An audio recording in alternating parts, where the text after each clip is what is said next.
This customer called and said he was having some issues with his engine and he wanted to do a full rebuild and a Gen 5 truck Norris cam from Brian Tooley Racing. And since the customer called and said he wanted a full rebuild, we didn't diagnose this engine, so I wasn't real sure what was going on with it.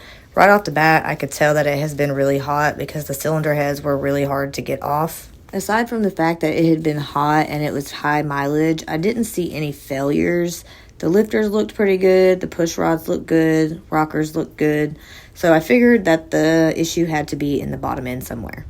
This is one of my favorite things about my job is tearing into these engines and finding the damage because you just never know what you're going to find. Most of the time when we get these L83 engines in and they have an issue, it's either the AFM failed or it had a rod bearing failure. So I was leaning towards rod bearing. Well, I wasn't recording when I pulled the cam out. And to my surprise, it was not the rod bearings. The rod bearings were wore, they were high mileage, but they were not spun or damaged. It ended up being the thrust bearing on the block side, so I didn't find the damage till the very end. Found your problem.